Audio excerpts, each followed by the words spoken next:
Hi everybody, my name's Anna and I just wanted to share something with you that God spoke to me about a couple of weeks ago. He asked me to write down testimonies that affected me personally and testimonies that affected us as a family, and note them down, and so I just thought it would be a lovely opportunity to share a couple of stories with you guys. So yeah, here's the first one. One morning I was getting ready and God highlighted a verse a friend had written out for me years ago when I was at uni. It was this card here, and it says, let us draw near to God with a sincere heart and full assurance of faith. And this is taken from Hebrews 10 verse 22, and I have it on my mirror. And I looked at it that morning and it just really spoke to me, really moved me to tears actually.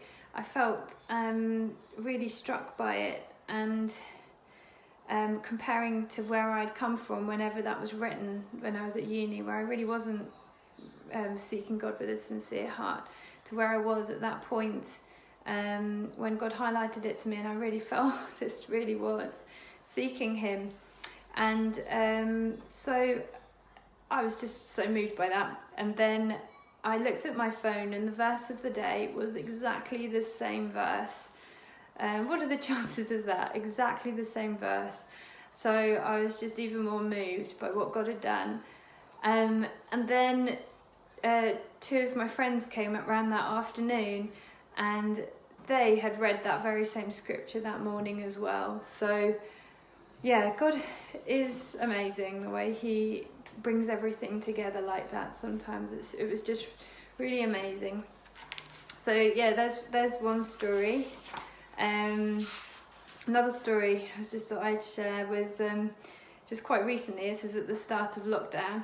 As a family, we were praying via Zoom with the Fifes, and we asked the children if they had any words or pictures from God that they felt were from God. And Joel had a picture of a shed, which is pretty random really, but we were like, go with it, share it. So we shared the picture, and it actually really spoke to Andrew because he had been toying that very idea as to that very day as to whether to move his office from in the house into the shed.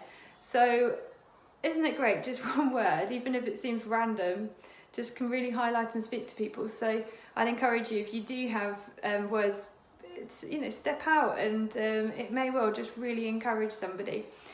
So yeah, and from moving into the shed, I think it really helped him to concentrate on his work, although I guess being in his office with even less distraction is easier still. But yeah, that was a great story. And this story you guys may well have heard before, but I just love it. So David and I were on a boat in the Adriatic Sea off the coast of Croatia, and David was struggling with terrible depression. This is a lot of years ago. He had down days, and this one was a particularly down day.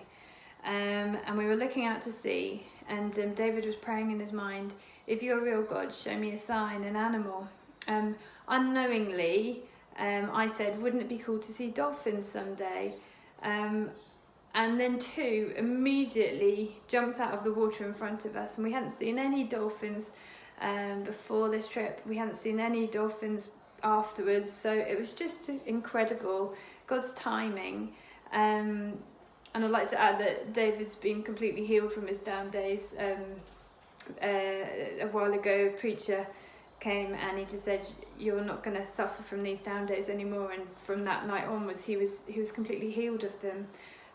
So yeah, it's just incredible. I've got others, but I'd encourage you guys to write down your testimonies and where God's been faithful in your lives, because when we have these wilderness periods, it's so good to look back and see how God has been so faithful.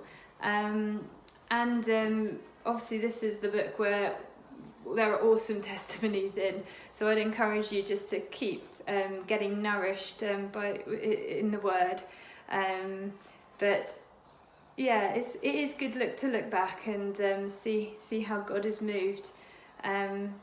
Yeah, thank you for listening.